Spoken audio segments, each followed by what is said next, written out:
sur l'ALM Trésorerie, donc sur ce que c'est, où on le retrouve au sein d'une banque et son rôle.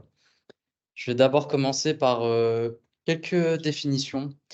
Donc, on remarquera que dans le mot ALM Trésorerie, on retrouve deux notions. La notion d'ALM pour Asset Liability Management, dont le rôle est d'assurer la rentabilité d'une banque à moyen et long terme. Et enfin, on a la partie, la trésorerie, donc qui, elle, s'occupe de la partie de la rentabilité à court terme. Donc, généralement, on qualifie une opération à court terme, les opérations qui arrivent à échéance au bout de 1 an.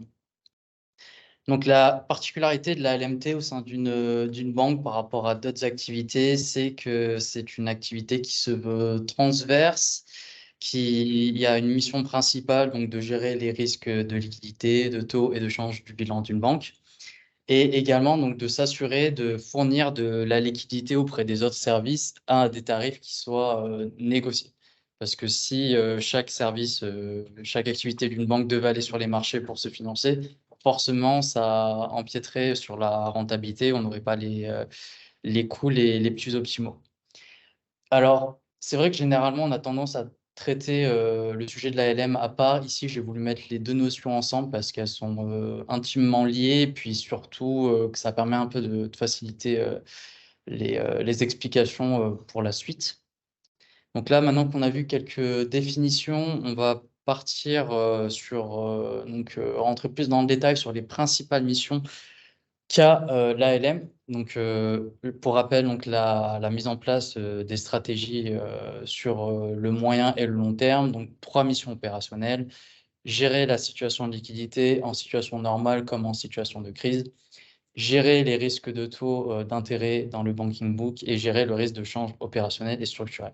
On a aussi une partie prudentielle, donc qui consiste à analyser les différents risques de liquidité associés au profil décidé par la banque. C'est-à-dire qu'en fonction de la stratégie qui est choisie par les banques, en fonction de leurs activités, on aura forcément, sur le point de vue prudentiel, pas forcément les mêmes types d'exercices et donc les mêmes analyses qui sont portées. On va retrouver donc le pendant de ces rôles-là au niveau de la trésorerie, donc qui sont, comme je le rappelle, là, on est plus sur une vision qui se veut plus quotidienne, donc en première ligne face aux mouvements parfois assez bruts du marché. Donc c'est pour cette raison que la trésorerie, elle, s'assure d'établir un bilan quotidien d'un groupe bancaire. Elle va s'occuper de fournir donc les différents besoins de liquidité nécessaires pour toutes les activités du groupe. Elle s'assure également donc de gérer le risque de taux et de liquidité sur le court terme. Et bien entendu, vu que c'est elle qui va aller chercher les financements sur les marchés, si on a une crise de liquidité, c'est à la trésorerie d'établir les premières stratégies à mettre en place en complément, euh, donc de ce que fait l'ALM. Avant de rentrer plus dans le détail sur les activités de la LMT, il est bon de rappeler un peu le positionnement de cette activité par rapport aux autres services qu'on va retrouver au sein d'une banque.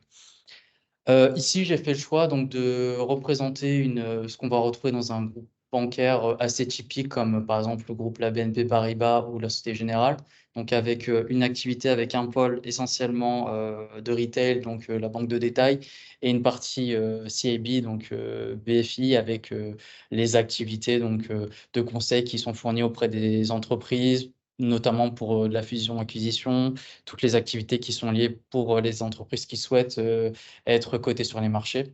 Mais effectivement, on aurait pu imaginer avoir une activité AMT dans une banque dans laquelle on n'aurait que de l'activité de détail et pas de partie CIB.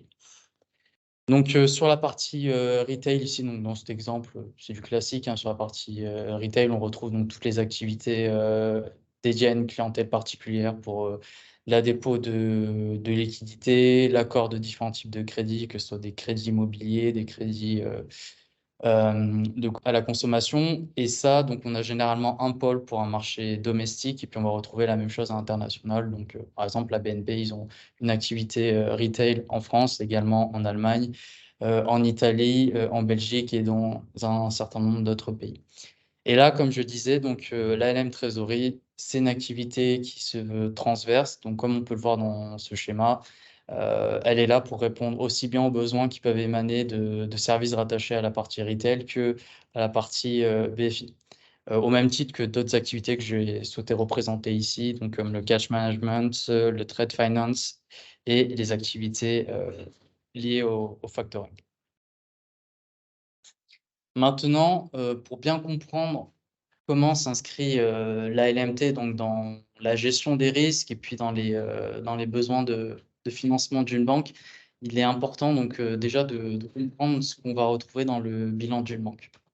Donc on va remarquer qu'il y a bon, déjà au niveau du bilan, on a 2 notions essentielles, donc la partie actif et la partie passif. Dans les actifs, par exemple, on va retrouver tout ce qui est prêt interbancaire, les crédits qui sont accordés auprès de la clientèle, les titres qu'on peut détenir et l'immobilisation, donc la détention des différents bureaux, les locaux et tout le matériel qui peut être rattaché. Et on a le pendant de l'actif, c'est-à-dire le passif, avec toute la partie emprunt, par exemple, interbancaire, les dépôts que la clientèle vont faire dans notre banque, les opérations de certificat de dépôt. Donc avec ça, on pourra aussi avoir tout ce qui est opération de dépôt à terme, les obligations qu'on va émettre, donc de la dette qui va être rachetée, notre dette qui va être émise et qui va être rachetée par d'autres personnes ou sociétés ou institutions financières. Et enfin, tout ce qui est fonds propres qui va être dans la partie passive.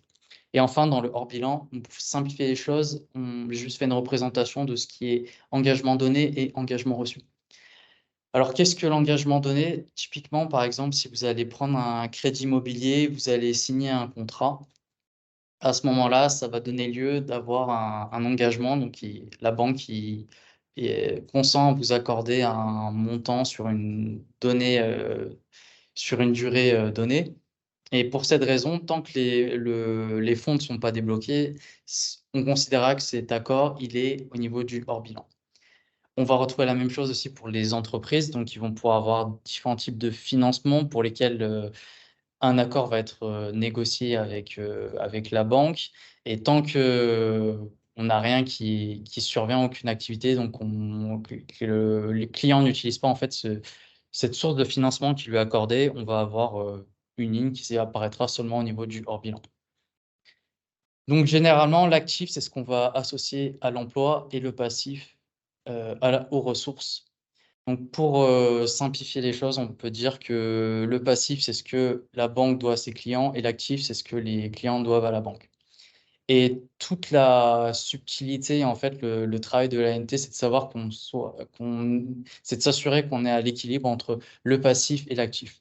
Et on va voir prochainement, dans les prochaines slides, pourquoi on doit rechercher cet équilibre et quels sont donc les instruments, les indicateurs qui nous permettent de le faire. Une remarque, pour revenir rapidement sur la partie passive, donc je disais qu'on avait beaucoup de dépôts les dépôts de la clientèle étaient associés au passif. Et c'est vrai qu'aujourd'hui, on a tendance à avoir une surfinanciarisation des banques et on a tendance à oublier que les simples dépôts de la clientèle sont une source formidable de ressources pour justement réaliser des investissements à l'actif et donc dégager de la rentabilité. Pour vous donner un ordre de grandeur, pour une banque comme la BNP, les dépôts de la clientèle, ça représente, je n'ai pas les derniers chiffres, mais je pense à hauteur 2017-2018, c'était à peu près 30% du passif de la banque. Donc ça représente des milliards et c'est une source énorme de ressources pour toutes les autres activités qu'un groupe bancaire a. On va maintenant parler d'une notion avant de rentrer donc, dans l'analyse, enfin, plus en détail sur les différents risques auxquels sont confrontées les banques, parler de la distinction entre le banking book et le trading book. J'ai oublié de le mentionner au tout début, mais il faut savoir que les activités de l'AMT se concentrent sur la partie banking book et pas la partie trading book. Alors, la différence entre les deux, c'est, on pourrait résumer ça au banking book, c'est toutes les opérations qu'on sait qu'on va garder jusqu'à échéance, jusqu'à leur maturité, alors que le trading book, c'est potentiellement soit des opérations, soit des produits qu'on va garder à court terme et pour lesquels on ne souhaite pas avoir une conservation sur le long terme. Donc, dans le banking book, typiquement, je suis une banque, je vais emprunter de l'argent auprès d'une autre banque. Tant que j'arriverai pas à échéance pour rembourser cet emprunt, ça sera considéré comme étant dans le banking book. Donc, ça fera partie, en fait, une opération qui fera partie de ce qui sera analysé par l'ALMT. A contrario, si par exemple, dans mon portefeuille, j'ai des options pour réaliser donc des achats ou des ventes de titres, je peux considérer que c'est des choses qui sont sur du court terme pour mettre en place certaines stratégies. Ça peut être pour me protéger, pour me couvrir vis-à-vis des changements qui peuvent survenir sur le marché. Là, je vais l'assimiler à du trading book. J'ai aucun intérêt à... enfin, on peut avoir un intérêt un peu à étudier l'impact que ça pourra avoir sur la liquidité, mais généralement, ça sera une analyse qui sera faite à part. Donc, on va vraiment se concentrer que sur la partie du banking book. Et donc, on arrive à la partie donc, sur les différents risques qu'on va retrouver et qui vont être gérés par les activités ALMT. On va voir en tout premier lieu le risque de liquidité. Donc, comme je vous disais précédemment, les dépôts que font les clientèles, enfin les clients au sein d'une banque sont une source formidable de ressources pour pouvoir réaliser par la suite différents investissements. Donc, le risque de liquidité, il va se présenter lorsque on est incapable donc, de respecter nos engagements à une échéance qui est fixée. Par exemple, si j'ai un client qui va déposer via un produit de dépôt à terme 100 000 euros pendant 3 ans auprès de ma banque et que dans la foulée, j'accorde un crédit de 150 000 euros à un deuxième client avec un remboursement de 5 ans, il y a un moment où je vais être dans une situation difficile où je n'aurai pas assez de liquidité. Je vais avoir le client au bout de 3 ans qui va retirer ses 100 000 euros et dans la foulée, je n'aurai pas encore récupéré tous mes 150 000 euros. Donc là, on aura une difficulté.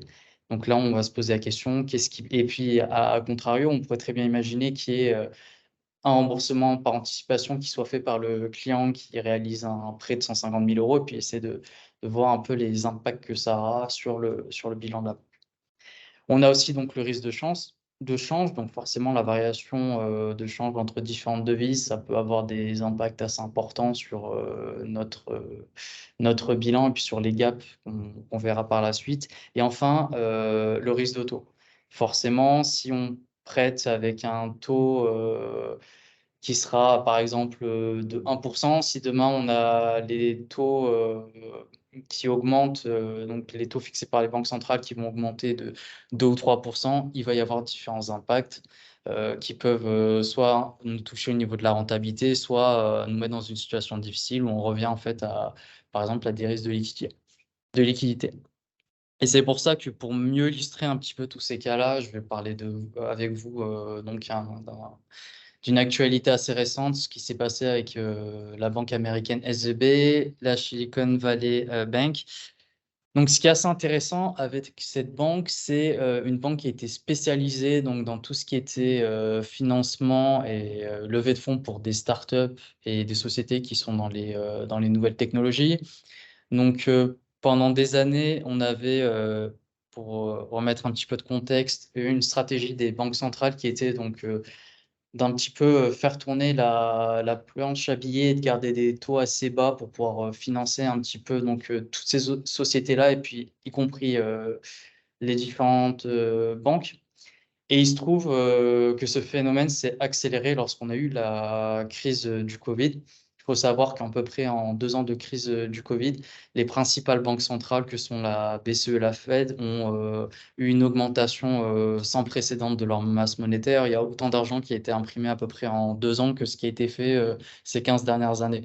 Donc c'était une manière de maintenir artificiellement le cours de différentes sociétés, puis de pouvoir pousser les gens, surtout c'était une période où les gens investissaient massivement dans la tech en pensant que c'était l'avenir, que c'était un secteur qui ne connaîtrait jamais la crise.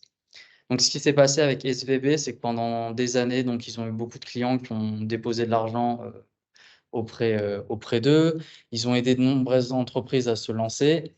Mais le problème, c'est qu'ils ont fait une erreur, c'est qu'ils sont partis du postulat que les taux allaient rester bas et qu'ils n'allaient jamais augmenter. Qu'ils ont préféré, donc ils se sont dit, bon, les banques centrales gardent des taux bas et en plus, On fait tourner la planche à billets, donc on a toujours beaucoup toujours plus de clients qui vont venir chez nous déposer de l'argent et donc, il n'y a pas de problème. Ce qu'ils ont fait, c'est qu'ils ont utilisé une part trop importante en fait de ces dépôts de leur clientèle pour aller acheter des obligations de l'État américain. Donc, en soi, ce qui s'est passé, c'est qu'on a eu donc après la période du Covid, une crise inflationniste. Les banques centrales ont commencé à remonter les taux. Donc, ce qui s'est passé, c'est que toutes les obligations qui ont été émises avant cette remontée des taux, forcément, perdaient de la valeur. Vous voulez acheter une obligation aujourd'hui qui est, par exemple, aux alentours de 4%, vous n'allez pas racheter une vieille obligation qui est à 1%. Le problème, c'est que vu que c'est une trop grosse partie de leurs dépôts qui ont été convertis vers des obligations et que dans le même temps, beaucoup de ces entreprises qui ont été financées, il y en a beaucoup qui ne produisaient toujours rien, qui avaient des résultats nets qui étaient négatifs et qui avaient besoin d'argent pour continuer à fonctionner. Donc, elles avaient tendance à retirer leurs dépôts, leur argent. Et donc, ils se sont retrouvés dans une situation où ils étaient obligés de revendre une partie des obligations pour pouvoir avoir du cash, de la liquidité pour le fournir auprès de la clientèle. Et sauf que forcément, vu que les taux ont augmenté, ces obligations étaient vendues à perte. Et c'est en faisant donc ces ventes à perte, au bout d'un moment, il y a eu un souci, il y a eu un risque de liquidité. La banque n'a pas su donc respecter ses engagements auprès de ses différents clients. Du coup, il y a eu une panique en plus qui a été renforcée puisque ça a commencé à se savoir et de plus en plus de clients ont voulu retirer leur argent et du coup, la banque s'est effondrée. C'est pour ça que pour éviter donc ces différents risques, on a ce qu'on appelle les gaps. Donc, on va commencer par voir un petit peu ce qui est le gap de liquidité, donc qui permet de suivre un peu le delta entre le passif et l'actif et de savoir essayer de retrouver cette situation, comme je disais au tout début, où on s'attend à être à l'équilibre entre les deux. Donc, le gap de liquidité, comme je disais, l'objectif, c'est de faire en fait la différence entre les deux et puis de voir un peu si on est supérieur à 0, inférieur à 0 ou égal à 0. Donc, pour illustrer en fait comment ça pourrait se présenter, donc imaginons que nous ayons un client qui va effectuer un dépôt à terme de 120 € sur une durée de 6 mois. Et dans la foulée, imaginons que la banque décide de prêter 120 € sur un an avec un cash flow de 10 € par mois. C'est-à-dire que tous les mois, on aura enfin le client à qui on accorde le prêt va nous rembourser à hauteur de 10 € par mois. La situation initiale, qui est illustrée donc tout à gauche, du graphe, donc le premier mois, on a 120, au passif, on a 120 à l'actif, on est égal à 0, on est bien, on est à l'équilibre, on est à ce qu'on recherche. À partir du deuxième mois, donc au niveau de l'actif, on va recevoir 10 € de remboursement, donc de la part de notre client, mais cet argent, on n'en fait absolument rien. On les reçoit, on les laisse, on s'en sert pas pour faire d'autres placements, d'autres investissements qui pourraient nous rapporter de l'argent. Donc pareil au troisième, quatrième, cinquième, on arrive jusqu'au sixième mois où on est à 50. Donc on a reçu 50 € de remboursement sur les 120 qu'on avait prêtés initialement. La conclusion, c'est que ici, on se retrouve dans une situation où notre gap est supérieur à 0, donc c'est-à-dire on a davantage donc de ressources de passifs que de besoins de financement. Donc on renonce à potentiellement du manque à gagner, donc de la rentabilité que la banque aurait pu faire. Donc c'est une situation qu'on souhaite éviter au maximum. Mais après, à l'inverse, on a une autre situation, un autre extrême, c'est que comme ce que je disais initialement, donc pendant 6 mois, on a quelqu'un qui avait déposé ses 120 € en échange donc d'une rémunération. Et sauf qu'à partir du 7e mois, donc la personne décide donc on retirait ses fonds. Donc là, elle retire 120 € et là, on tombe dans une autre situation où on avait prêté initialement 120 €, mais le prêt n'est pas remboursé dans son ensemble. Donc on n'a plus rien au niveau du passif. On est donc dans une situation négative. Donc là, on commence le 7e mois, on est à -60. Après, ça se résorbe peu à peu parce que tous les mois, on continue à recevoir 10 € jusqu'à atteindre le 12e mois où on a un remboursement qui est fait, qui est terminé. Mais ce qu'on voit, c'est que là, cette fois-ci, on bascule dans une autre situation où on a un gap qui est négatif. Donc c'est-à-dire qu'on a plus de besoins à l'actif par rapport aux ressources qui sont à notre disposition. Donc là, on est dans une situation où on risque de se retrouver à court de liquidité et pas d'être en mesure de respecter les engagements qu'on a vis-à-vis de d'autres clients. Donc là, c'est pareil, c'est une situation qu'on souhaite pas avoir et rencontrer.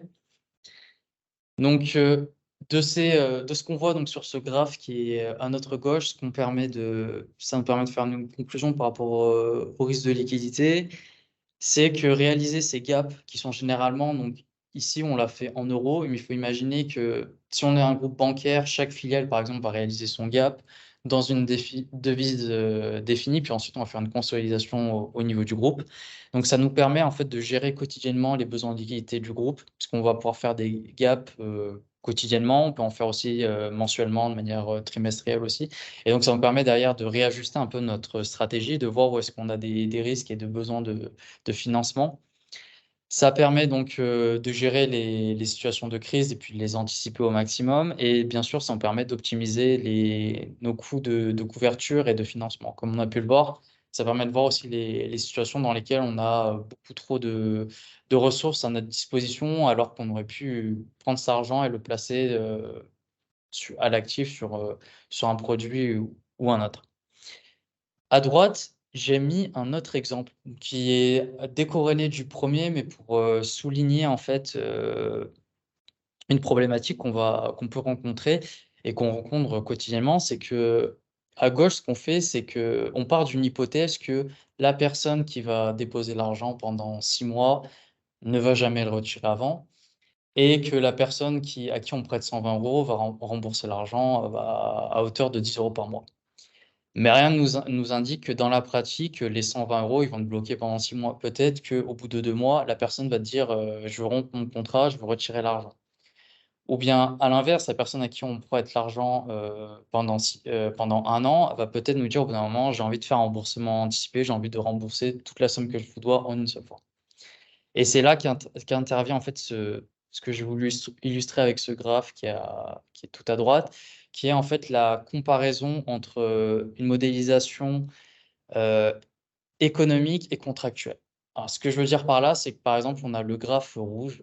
Par exemple, on va prêter 200 000 € à un client et on s'attend qu'au bout de 10 ans, l'ensemble du capital soit remboursé. Mais il se peut très bien que dans la réalité, on aura le graphe, orange, c'est-à-dire qu'on a un remboursement qui se fasse de manière linéaire sur ces 10 ans.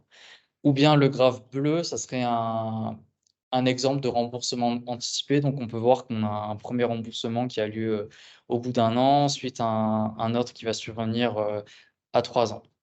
Et en fait, établir toutes ces hypothèses-là, ça nous permet au maximum de mieux gérer nos différents risques et de se dire, potentiellement comment le client il va réagir, qu'est-ce qu'il va essayer d'appliquer comme stratégie. Bien sûr, ça a ses faiblesses parce que là, on va surtout utiliser un petit peu, l'expérience qu'on a, l'historique qu'on a du comportement des différents clients pour se dire, j'ai remarqué que sur la plupart des crédits immobiliers, sur 25 ans, 80 des clients vont faire du remboursement anticipé, au bout de 5 ans. Mais, ça va pas suffire à prendre en compte, disons tous les risques qui sont associés, par exemple, à des changements, macroéconomiques assez importants, donc comme on a pu le voir, pendant, la crise du covid, où ça a mis en difficulté, pas mal, d'établissements bancaires parce que c'est plus là, ce sera plus des scénarios qu'on va illustrer et mettre en place donc dans des, hypothèses de stress test. Donc là, on a vu, la partie gap de liquidité. On va retrouver le pendant sur la partie, la gestion du risque de taux. Ici, j'ai fait une présentation un petit peu différente de ce qu'on a vu tout à l'heure, mais c'est toujours le même principe, donc on essaie de regarder un peu la différence entre les actifs et les passifs. Là, pour cet exemple-là, j'ai juste représenté un exemple avec seulement une partie, actif. Donc imaginons que nous avons un prêt de 120 €, on reprend notre exemple de 120 €, à l'actif avec un remboursement de 10 € par mois sur une durée, cette fois-ci, de 5 ans, avec, un taux variable qui se base sur, de l'Euribor à 3 mois. Ce qu'on sait, c'est que vu qu'on est sur un taux variable, sur un taux de référence qui fixe tous les 3 mois, on sait qu'on va connaître le taux pendant 3 mois. Donc c'est quand ça va se schématiser et se représenter dans notre gap de taux, c'est-à-dire que pendant 3 mois, ça va générer des flux dans notre gap de taux, donc comme on peut le voir. Et ensuite, passé 3 mois, on va tomber à zéro, puisque vu qu'on est on ne connaît pas en fait la valeur du taux que le taux aura passé ces 3 mois et comment il va fixer. Donc on va supposer que l'opération vaudra et tombera à zéro. Donc là, on est toujours sur le même principe. Et il est intéressant en fait de regarder le risque de taux, un petit peu comme l'exemple précédent où je vous parlais de la SVB avec comment l'augmentation des taux a aussi eu un impact au final sur les obligations qui étaient détenues par cette banque, puisque on est souvent sur des opérations qui sont à long terme. Donc là, j'ai mis l'exemple, par exemple, enfin, je parlais de l'exemple de crédit immobilier. On dépend de différents types d'index. Là, on a l'exemple de l'Euribor, mais on peut très bien être sur le Léonia, de l'Ester ou du SOFR. On a différents types d'autres produits qui peuvent s'appliquer. Par exemple, sur certains contrats sur du taux variable, on peut avoir l'application de cap et de floor pour limiter soit la hausse, soit la baisse d'un taux. Et enfin, on doit gérer des produits qui n'ont pas de maturité. Donc, par exemple, un client qui va déposer de l'argent sur son livret A ou son PEL, on n'a pas forcément d'informations sur à quel moment l'argent sera retiré et puis comment les taux sur ces placements vont évoluer. Donc, c'est là qu'il y a un intérêt à établir donc, des gaps de taux. Et à la même manière que sur ce qu'on a vu sur l'exemple de modélisation qui se veulent également économiques, on peut avoir la même chose sur le gap de taux pour simuler en fait si demain je dois rémunérer plus du livret A, comment ça va impacter mon gap et mes capacités donc de respecter mes différents engagements. Pour rester donc sur cette notion de taux, il y a un point qui est important sur lequel je souhaiterais revenir. C'est comme je le disais au tout début, l'ALMT a un rôle qui est central. Pourquoi c'est une fonction centrale? C'est elle qui a le rôle de récupérer l'ensemble des liquidités d'une banque dans le but de la redistribuer. Et c'est elle, en fait, qui va faire un peu le pont entre la finance de marché et puis un petit peu ce qui sera mis à disposition par les autres activités auprès de la clientèle. Et donc, en fait, pour faire un peu cette transition et pour calculer un peu les impacts, parce que forcément, la liquidité qui va être cherchée sur les marchés, qu'elle soit auprès des banques centrales ou des marchés financiers, elle va être faite avec différents avec des valeurs de taux.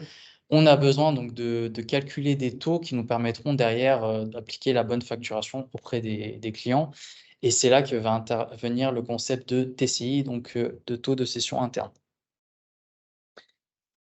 Le taux de cession interne en français ou FTP, Fund Transfer Pricing, c'est en fait ce qui nous permet de calculer un taux en prenant en compte donc le prix d'une opération par rapport à ce qu'elle nous a coûté sur les marchés financiers et puis derrière donc de s'assurer un peu le transfert en tenant compte de ce prix auprès de la sphère commerciale.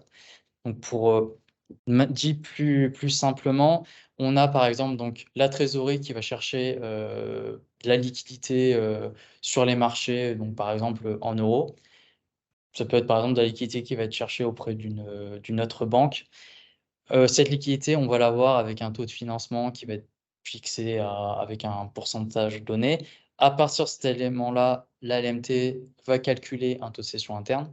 Et derrière, dans le réseau commercial, donc par exemple, si je veux accorder un crédit immobilier pour un client donné, je sais que j'ai un TCI ici qui vaut 3. Et ben, le taux client, il doit être toujours à minima supérieur à mon TCI. Ensuite, libre à moi de voir si je vais le fixer à 4, à 5, mais au moins ça permet de s'assurer qu'on a toujours une rentabilité, qu'on ne se retrouve pas dans une situation où on aurait par exemple au final un taux client qui serait inférieur au taux auquel on s'est financé sur les marchés.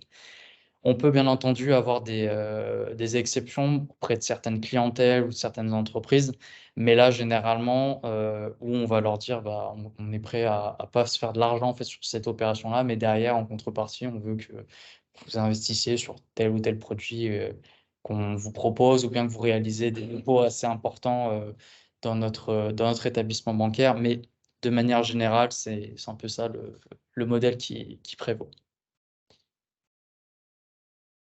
Forcément, avec un petit peu tout ce qui s'est passé, donc comme on a pu le voir au cours de cette présentation sur les différents risques qui ont pu avoir lieu, notamment lors des crises, donc que ce soit la crise de 2007-2008 ou bien la crise qu'on a eue en zone euro 2010 à 2012. On a différentes réglementations qui ont été implémentées, qui ont été sorties et mises en place pour pour éviter donc que les banques se retrouvent dans des situations assez difficiles. Donc, c'est un petit peu toutes les réglementations exigées par la BCE, mises en place avec les réglementations BAL 3 et BAL 4. Donc, c'est des réglementations qui poussent les banques à devoir produire différents indicateurs réglementaires. En fait, ces différents indicateurs, ça permet de simuler en fait des scénarios. Qu'est-ce qui se passerait si, par exemple, si du jour au lendemain, je perds une partie importante de mes dépôts, est-ce que je serais capable de respecter tous les engagements que j'ai? C'est-à-dire si j'ai contracté des prêts, par exemple, auprès de d'autres institutions, est-ce que je serais capable de les rembourser, même si j'ai plus les dépôts qui sont à ma disposition? Si demain, j'ai des contreparties ou moi-même, j'ai une notation qui va être diminuée, forcément, le marché va être beaucoup plus frileux pour investir auprès de mon établissement. Ça va forcément impacter ma capacité à aller me financer sur les marchés. Donc ça rejoint en fait l'idée de se dire, qu'est-ce qui se passerait si on n'est pas capable de pouvoir se financer assez facilement sur les marchés? Comment on tiendrait dans cette situation? Et enfin, le cas, ce que je disais, si on a de nombreux accords qui sont pas encore appliqués, donc de financement d'entreprise, et comme on a pu l'avoir pendant la crise du Covid, où on a eu de nombreux accords pour permettre donc des enveloppes de cash qui étaient mises à disposition de certaines entreprises, qui leur permettaient de se financer pour leurs dépenses courantes. Si on a une situation difficile et si toutes les entreprises demandent en même temps, par exemple, d'avoir accès à du financement, est-ce que on serait capable de tenir en fait dans ces situations-là? Donc dans ce contexte, les banques ont plusieurs enjeux. On pourrait les résumer de cette manière-là. Rechercher toujours des dépôts auprès de contreparties qui soient les plus stables possibles. Si la majorité si vous avez d'importants dépôts qui proviennent de contreparties, par exemple, que ce soit des entreprises ou bien d'entreprises qui sont situées dans des pays qui sont instables, il y a toujours un risque pour que ces dépôts soient retirés d'un coup et ça vous mettrait, si vous ne l'anticipez pas, dans des situations assez difficiles. Il y a une recherche aussi une problématique qu'on a souvent, c'est toujours rechercher des refinancements qui se veulent sur le long terme. Parce que un des problèmes majeurs des banques, c'est d'avoir tendance à prêter sur du long terme, mais à devoir se financer, comme on l'a vu avec les activités de la trésorerie, donc au jour le jour sur les marchés. Donc, c'est des financements qui sont généralement assez court-termistes. Et si on a une crise, forcément, on préfère avoir des solutions de financement qui se veulent le plus sur le long terme. Et enfin, donc, ce qui est important pour les banques, c'est toujours de détenir des actifs les plus liquides possibles pour être en mesure de pouvoir se financer et de survenir, enfin de tenir en cas de situation assez difficile. Pour cela, on a deux indicateurs majeurs qui ont été mis en place pour faire suite un petit peu aux implémentations de BAL 3. Donc c'est l'implémentation, donc la demande auprès des différentes banques, la production de l'indicateur du Liquidity Coverage Ratio, le LCR. Donc qu'on peut résumer en fait à s'assurer pour les banques, produire un ratio sur une durée de 30 jours pour démontrer qu'elles sont capables d'avoir assez de liquidité pour faire face à tous les financements, enfin les engagements qu'elles auront durant cette période-là. Donc, c'est un indicateur qui permet de démontrer ça. Et enfin, on a aussi le NSFR, donc le Net Stable Funding Ratio, qui est lui un indicateur qui se veut à plus long terme, sur un an, et qui, pareil, est assez similaire au LCR. L'objectif, c'est de montrer qu'on a les capacités donc de refinancer à moyen et à long terme les différents besoins qu'on va avoir tout au long de cette période-là. Pour en revenir rapidement sur le LCR, j'ai mentionné le HQLA, le High Quality Liquidity Asset. En fait, quand on calcule le LCR, une banque, donc elle établit son bilan, on a tous les actifs et comme je disais précédemment, ce qui est important pour une banque, c'est de détenir des actifs les plus liquides possibles. Donc forcément, en fonction du type d'actif, on va le pondérer plus ou moins fortement et ça aura une incidence en fait sur le fameux calcul du HQLA. Donc on va classer les actifs du plus liquide au moins liquide pour calculer le LCR. Même si vous avez 100 milliards d'un actif qui est peu liquide par rapport à un actif qui de 50 milliards qui lui est très liquide, il ne sera pas comptabilisé de la même manière. Parce que forcément, il sera plus difficile à convertir vers, du cash, de la liquidité, si on a un besoin par rapport à l'actif le plus liquide.